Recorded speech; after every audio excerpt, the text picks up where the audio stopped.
রাসূল সাল্লাল্লাহু আলাইহি ওয়াসাল্লাম বলছেন, লা তাতরুকান্না সালাতান মাকতুবাতান মুতাআম্মিদান, তোমরা ইচ্ছাকৃতভাবে সজ্ঞানে স্বেচ্ছায় এক ওয়াক্ত ফরজ সালাত ছেড়ে দিও না।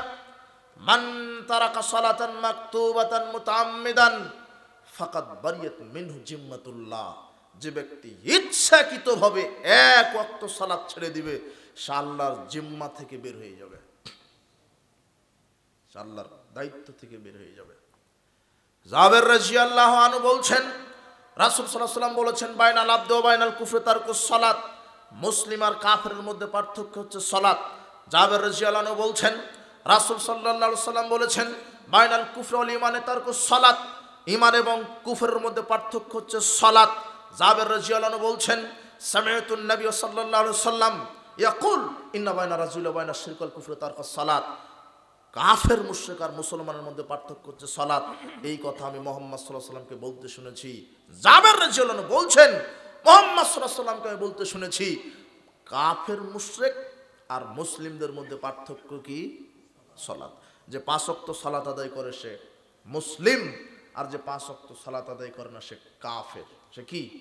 কাফের। আব্দুল্লাহ ইবনে শাকিক আল উকাইলি রাহিমাহুল্লাহ তিনি বলছেন, মা কানা সাহাবী মুহাম্মাদুন সাল্লাল্লাহু আলাইহি ওয়াসাল্লাম লা ইয়ারাউনা শাইয়্যাম মিনাল আমালি তারকু কুফরুন গায়রা সালাত, সাহাবীগণ কোন আমলকে ছেড়ে দাও কুফরি বলতেন না সালাত ব্যতীত। সাহাবীরা বলতেন কেউ যদি সালাত আদায় করতে করতে ছেড়ে দিত সাহাবারা তাকে কাফের বলতেন। কি বলতেন? কাফের। শোনেন, হ্যাঁ এই রুমাল নিয়ে যান, অনেকে যাও তোমরা রুমাল নিয়ে যাও। অনেক লোক চলে গেছে, এত রাত্রে আলোচনার ভাবে শুনতে চায় না। মানুষেরও তো একটা ক্লান্তি আছে, তাই না? মানুষ কর্ম করে মানুষ। যাক, আমিও এই ছেড়ে দিব, বেশি সময় নিব না ইনশাল্লাহ। আপনারা যার যতটুক সামর্থ্য আছে যাবেন না, মুক্ত হস্তে দান, কেউ যায় না, আমি শেষ করে যাবেন। হ্যাঁ হ্যাঁ ইনশাল্লাহ আপনারা দান করবেন। আমি বললাম না, ভাড়ার টাকাটা রেখে যা আছে দান করবেন, আল্লাহর রাস্তায় দান করবেন। আল্লাহ আপনাদের দানকে কবুল করুন। টাকা দিয়ে জান্নাত কিনা যায়, শুধু দুনিয়াতে বাড়ি গাড়ি কিনা যায় না। কি কিনা যায়? জান্নাত কিনা যায়।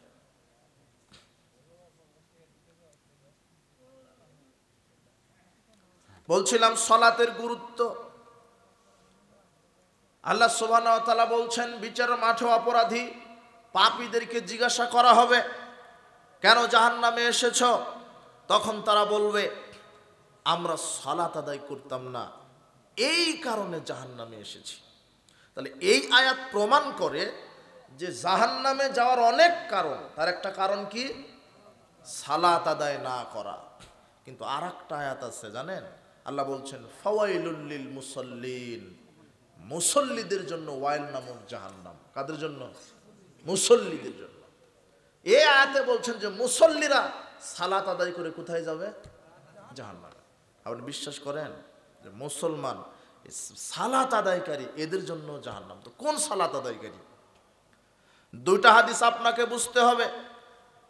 আবু সাঈদ খুদরি রাদিয়াল্লাহু আনহু বলছেন, রাসূল সাল্লাল্লাহু আলাইহি ওয়াসাল্লাম বলেছেন, সহিহ বুখারীর 5058 নম্বর হাদিস, রাসূল সাল্লাল্লাহু বলছেন, ইয়াখরুজু ফিকুম কওমুন, অচিরেই তোমাদের উপর একটা কওম বের হবে, তাহকিরুনা সালাতাকুম মা সালাতিহিম, তাদের সালাতের তুলনায় তোমাদের সালাতকে তুচ্ছ মনে করবে, ও সিয়ামাকুম মা সিয়ামিহিম, তাদের সিয়ামের তুলনায় তোমাদের সিয়ামকে তুচ্ছ মনে করবে, ও আমালাকুম মা আমালিহিম, তাদের আমলের তুলনায় তোমাদের আমলকে তারা তুচ্ছ মনে করবে, ও ইয়াকরাউনাল কোরআন, তারা কোরআন তেলাওয়াত করবে, লা ইউজাইজু হানাজিরাহুম, তারা কোরআন তেলাওয়াত করবে কিন্তু কোরআনের আয়াত কণ্ঠের নিচে আলোচনা করব ইনশাআল্লাহ।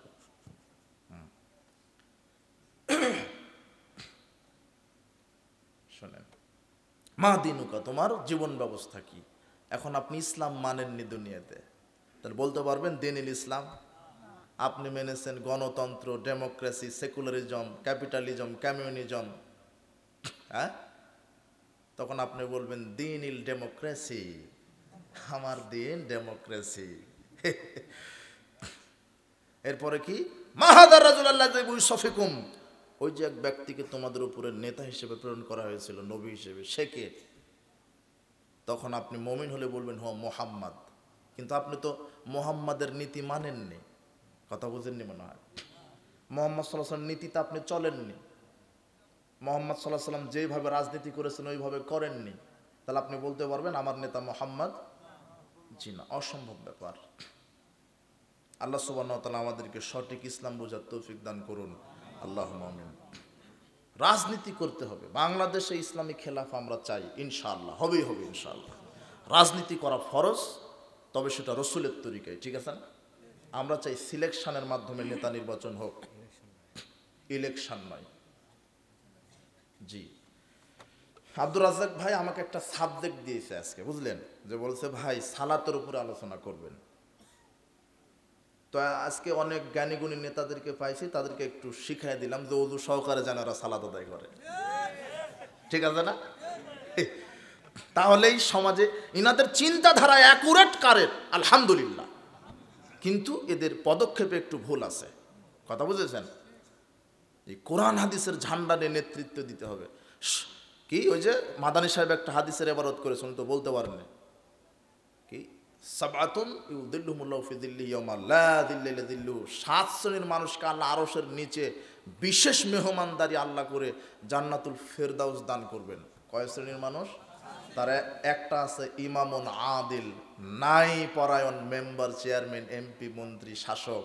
তারা যদি কোরআন সুন্নাহ দিয়ে দেশ পরিচালনা করে, আল্লাহ এমন মেম্বার চেয়ারম্যানকে আরশের নিচে জায়গা দিয়ে জান্নাতুল ফেরদাউস দান করবেন। কথা বুঝেছেন? এই জন্য আমরা চাই ইনারাই নেতৃত্ব দিক, কিন্তু নেতৃত্বের হাতিয়ার হবে কোরআন আর হাদিস।